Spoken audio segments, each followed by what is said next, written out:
12. Before she... There's still time. Elizabeth! You two men upstairs. If she gets ornery, just hit her with the machine. Comstock! What are you doing to her? Let her be! Mr. Durant, what's the expression? Day late to the dollar short.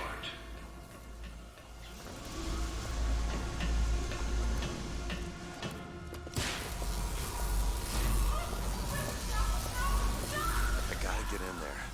Maybe if I shut down those machines from upstairs. Can't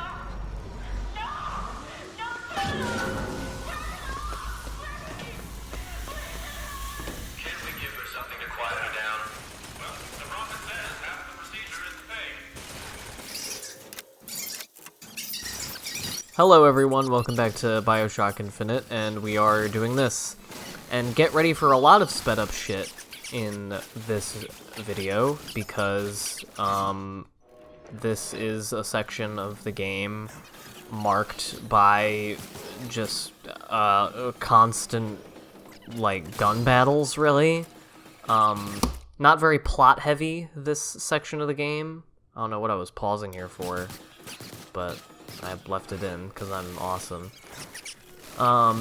Yeah, and I was low on ammo, of course, throughout all of this. I'm always low on ammo and need to find more.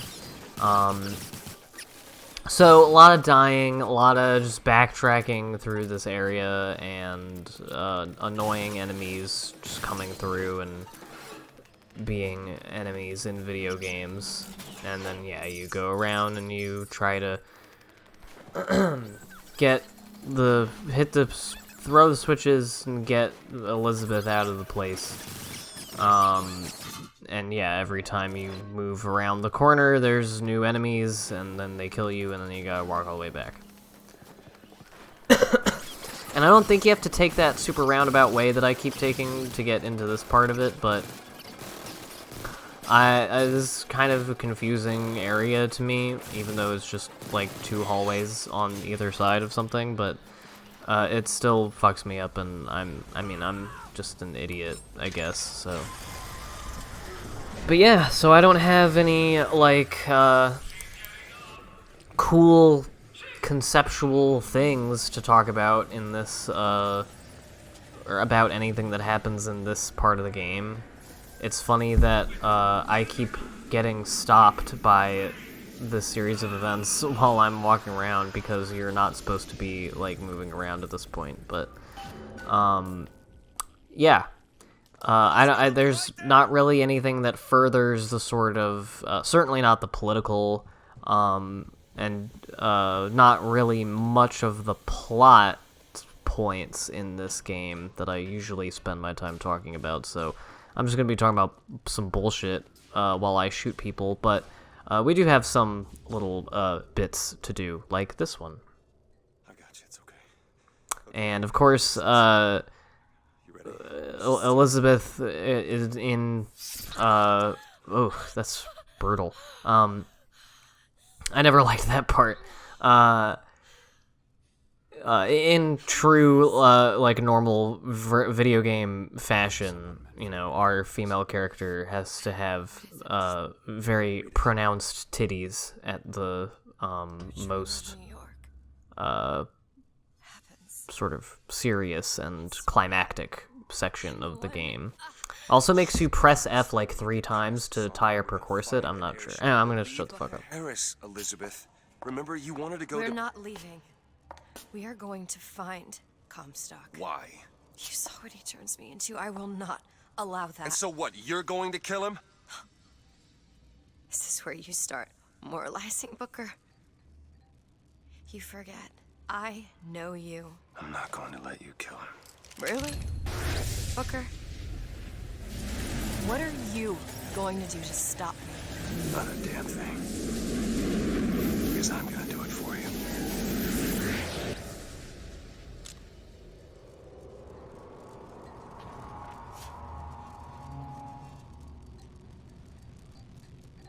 Okay. Let's go then. So yeah, now we're back with Elizabeth. We're done doing the bullshit from the last time. And I'm burping.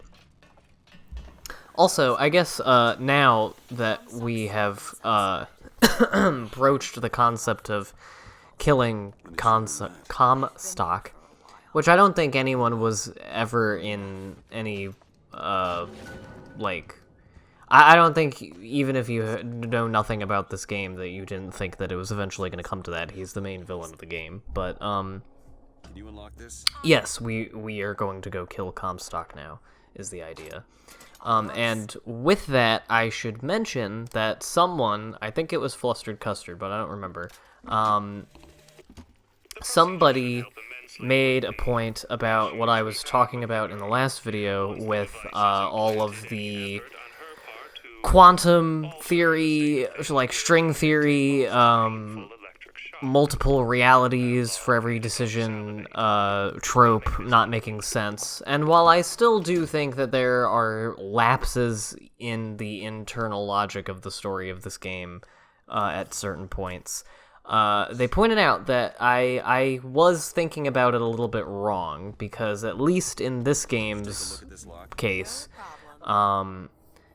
it is not that there are an infinite number of existing universes where, like, you know, the difference is in, like, for every possible decision that was made, but that there are moments where certain things happen, and that creates, like, a new branch. And so it makes sense that there are realities that you can stop from existing by making certain events not happen, because it would cut off that branch. And I guess my question at that point would just be, like, how deterministic do we get with, like, what is the cause of things? I think that's, you know, in a lot of ways, especially when you get to stuff like, you know, the beginnings of social movements, at least in real life. I mean, for the sake of a story, obviously we can pick certain pivotal events that create the Comstock's flagship. We've got to find a way on board. circumstances for something. But with something as broad as a social or political movement, I feel like, I don't know, what happens if there are multiple different things that lead to a branch? Like, what thing do you cut off? Do you cut off all the things? I don't know, that's just the kind of questions that come to mind for me. But I guess that doesn't, like, make the whole thing fall apart necessarily or whatever. But, yeah, so... But I buy that, you know, you can cut off, because obviously if you stop someone from being born, then all of the realities where they do something can't be there, so that makes sense to me. I guess this really just comes down to the fact that I don't really believe, like, practically in real life, of the multiple universe, like multiple realities for each decision theory. I don't know if that's what you call string theory. I'm not educated on this shit at all. But whatever you want to call it, I'll just call it multiple realities, multiple universes theory. Just based on my understanding of, like, what we call the universe and time is, it just doesn't make sense to me that there would be, like, different realms of time. I just don't know where they... Because there would have to be some split in space-time. Like, there would have to be some rupture point where, you know, one universe, one reality keeps going on. Where'd you come from? And, you know, while another parallel one continues on from a certain point at the same time, but, like, outside of the realm of existence in that reality. And I just can't really square that with, like, what I know time and space-time are. But then again, I know that, like, quantum theory comes out of, like, mathematical truths that, like, supposedly, like, don't make sense unless those things are true. And again, like, this sort of multi-dimensional thought is not really, like, prime territory for human minds to wrap around it, and certainly not my fucking dumbass human mind, so if anyone wants to go into deeper detail and, like, explain that to me of what the practical idea behind the theory of there being multiple realities would be, because I just can't really square it with my admittedly limited understanding of, like, how my perception of what space-time and time is, like, what actually happens to make them be a thing that we can experience, you know. But I understand that in and of itself is a very theoretical and, like, prickly question that is much like an ontological one as it is a, you know, like, a practical and material and scientific one. But I feel like I'm fucking rambling at this point because I don't know what I'm talking about, but, yeah. I'd like to look into it a little bit more. There was a time, like, in high school where I was really interested in it, and, you know, I watched a lot of Vsauce videos and shit, and I, like, got really into that idea, but it just, like, I don't know, I have no need for it. Like, if it were true, it wouldn't really change anything for me, I think is the main reason that I kind of dismiss it, is because it doesn't, like, if that's true, it doesn't really change how I interact with the world, or, you know, my experience of the world, and humanity's experience of the world.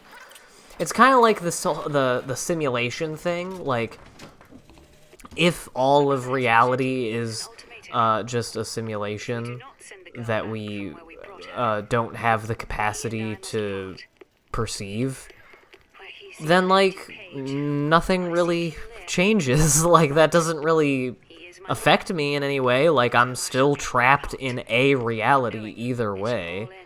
And, you know, I don't know. I mean, I guess it depends on what your, like, particular rules of this simulation supposedly are that I guess would change the nature of it. But I don't know, just on its face, I don't know, this whole thing being a simulation, like, how is that any different? Like, if shutting off, like, if me dying is the simulation just shutting off, then it's still me being nothing. Like, the exact nature of how doesn't really work. Or, I'm sorry, the nature of how doesn't really affect anything, is what I mean. Like, practically, for my own experience of life, nothing really changes whether or not this whole thing is a simulation. If everything was a simulation, it would make some things make more sense, because if everything is just circumstance, then, like, it's just unfortunate and chaotic and absurd, and that's how we get, you know, life. But, if it is, you know, like, planned out in a certain, like, to a certain degree, then I guess I guess that would change your perspective in that, like, oh damn, I was never, like, in control of anything. But again, like, I don't know, that how does that change anything? Because, you know, that's just determinism. That's just, like, you know, the people who argue that, you know, you can't really help the decisions that your brain makes because they're chemical, they are biological processes, and so, like, what is free will really? And, you know, like, yeah, it's just determinism of, you know, these things, the direction of things are set in stone, and so our choices aren't really choices. And because everything is a consequence of the confluence of circumstances that led up to it. which you had no control over. Well, I mean, that's the same thing as it being a programmed simulation that you have no control over. Like, either way, your contention is that the direction of life and of existence and of your life is not actually your own decision, because of some such quality of the nature of existence. And the simulation one just says that it's because it's in a computer rather than just, because life is absurd, because the cosmos operate, beyond our control. Our own biology and neurology operates mostly outside of our own control. The circumstances socially and geographically and culturally of our birth that affects who we are, and therefore our experience of time and our experience of the world, and our experiences of ourselves as a thing. All of those things are affected and changed and kind of set in motion by all of those external factors we have no control over. So, again, it's just, like, all of that being the consequence of it being a computer simulation wouldn't really change much of anything for me. And I don't know how I fucking got to this, but I am done talking about it now. Anyway, this is a kind of fun part where you hop around on these airships and shoot all these dudes. I kind of wish you could have more than 2 weapons at once, honestly. I feel like that's a major hampering.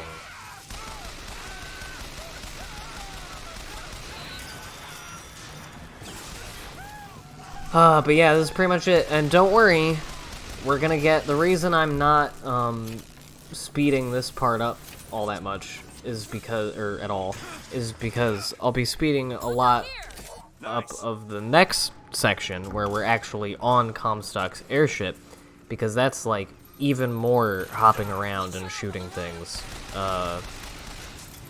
for a really long time.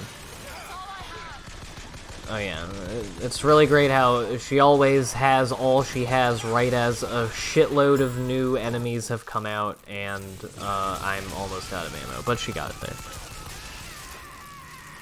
Yeah, this is kind of all you can do at this point when you don't have much, is, try to possess shit if you can, hit them with assaults, which I don't have any right now, and, do that.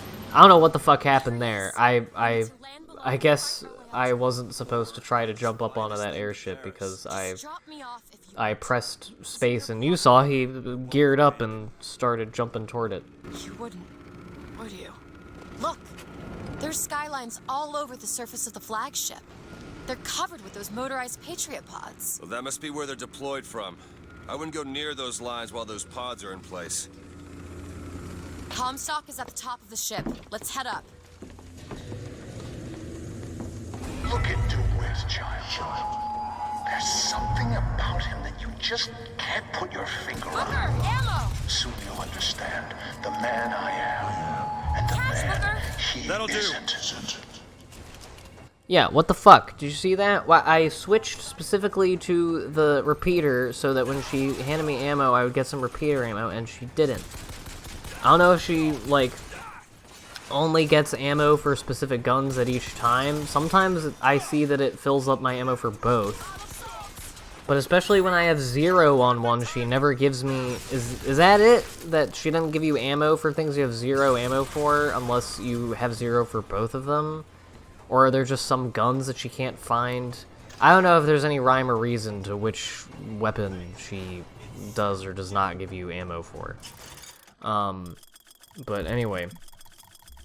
Yeah, I'm about to speed up a bunch of this shit. Luckily there are vending machines and stuff on this ship, so you can actually kind of get some supplies. Not all that much, but whatever. I wanted to talk for a moment, about how, this game series of Bioshock, in the first game, I know, was known for having something of an emphasis on choice, on the choices you make affecting the game. And I know there are different endings for the first Bioshock game. I think some games include the concept of choice in clever and good ways. I specifically think of a game like Morrowind, where, like, there are characters that can die and actions you can take that can, like, literally just doom your world to, you know, you can't win.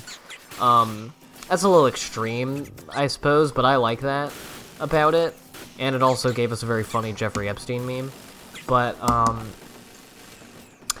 I feel like most games that include choice as a major, like, emphasize choice in, like, their marketing and everything, and in, you know, what the point of the game is, they don't really make much more than superficial use of it, and I think this game is an example of that. And especially when it comes to the story, because, like, the Fallout games, at least from what I remember, I haven't completed a Fallout game ever, and I haven't played one in a long time. But at least from what I can remember, I think there might be different endings in some of them, I'm not sure. But for the most part, it seems that the choices that you make in how you play the game are mostly, they affect the gameplay. And that's how most games with choice as their main thing seem to be, is that, like, in terms of different play styles and, you know, where it emphasizes not just choice, but, you know, at certain points in the game, but, like, different play styles, is mostly just, like, they change the difficulty level. Like, the hostility of the enemies changes based on how you play the game. Or the change to, if it's about, you know, changing the direction of the story, the changes, in my opinion, are usually pretty negligible. Like, Grand Theft Auto 4 and 5 have, they have stories that have different endings, and you specifically choose a, like, route of a certain number, of a set of missions to do to get those different endings. But as parts of their story, not all of them really work to me, because there's already, like, a fundamental problem with a lot of the GTA games, and I haven't, like, fully thought about this, but it's just something that I feel, that, like, if it makes any sense, the nature of them as video games kind of hampers whatever, like, storytelling points they make about capitalism, about pop culture, about, I mean, I think they comment on video game culture in a way, on masculinity, on, you know, the themes and subject matter that pop up in GTA stories. They all get kind of hampered by the fact that you are free to do what you want, for the most part, but also the story has kind of a defined direction, and your playstyle doesn't affect anything. And, that's, I think, what I mean by games not using choice in a meaningful way. Because this one, like, gives you some superficial choices, but the actual outcome of the story is the same no matter what you do. And I mean, I like it better that way. I like, if you're gonna have a game have a story and, you know, not really have the player's choices affect the outcome of the story, then, you know, just have a closed narrative. Just have a set-in-stone narrative and don't even talk to me about choice. Just let me play through the game. I don't mind that. But I do think that video games will benefit and will develop more as an art form when more developers start using the unique properties of video games as a medium for the storytelling, rather than just having it be that you play through going with you. that you like, it's like an interactive movie with a story, you know what I mean? Like, you, where it's just the story and you're affecting the change in the story just by virtue of your completing the tasks of the game set before you, which is not bad. I'm just saying that if you're going to emphasize player choice and differences in play style and purport that that's going to change the story, I think there are ways that are more unique to the video game medium that you could do than merely have it like, have, you know, basically moments in the story where you choose which direction you want to go in, like a choose-your-own-adventure story. Like, that's not an approach to storytelling, that's not an innovation of storytelling that I think is unique to video games or makes use of the uniqueness of video games as a medium. I think one that would be something that is a little bit more like a Fallout or a Morrowind, where play style and choice not only affects the outcome of the story, but affects, like, the actual experience of playing the game. And if anyone has any more examples of games that do that, of doing what I'm talking about, versus...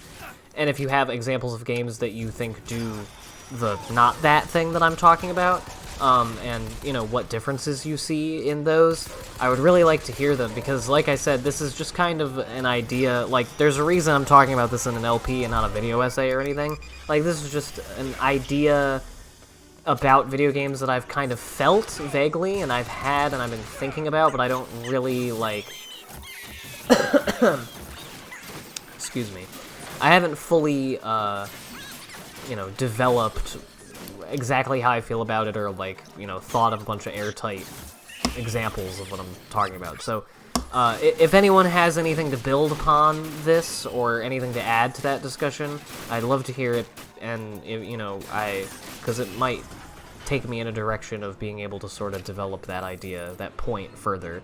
Because I think it's interesting, and I like thinking about ways that the video game medium has and could, you know, set itself apart as its own art form and use its own unique properties to certain storytelling and experiential ends. Because I do think they are uniquely equipped to do some really interesting things, just by nature of the fact that they are interactive. But, yeah, I don't think they all utilize that. I think that most video games that want to, you know, take on sort of proper, thoughtful, what we might call artful storylines, mostly just do it by mimicking movies, and having interactive parts. And I just think it could go a lot deeper than that. Anyway, it's funny, you didn't hear it because I was talking over it, but I cut off Comstock with opening that door. I guess they don't want him to talk while you're opening the door for Elizabeth. But anyway, I'm going to let the rest of this proceed without comment, because we have a lot of story stuff to do now, and it's actually kind of important, so I'm going to shut the fuck up now, and I will see you guys next time for what happens after what you're about to see. Stand back. I'm ending this. Booker, no. You're low on ammo, find more. And him. Walking into a trap. I need to do this. Come here, child. Oh, come on, I don't bite. My, oh my, how you have grown. Tell me, what am I? Look at you, child, you're Hey, a mess. let go of her. Elizabeth, everything I've done to keep you safe. Safe from what? Seed of the prophet shall sit the throne and drown in flame the mountains of man. But the archangel revealed something else. Beware, prophet. Beware the false shepherd, Booker DeWitt, for he shall be as a wall between her and destiny. Why? DeWitt, I'm a fool. I've sent mighty armies to stop you. I've rained fire on you from above. I did all of that to keep you from her, when all I needed was to tell her the truth. Ask him, child. Ask him what happened to your finger. Ask DeWitt.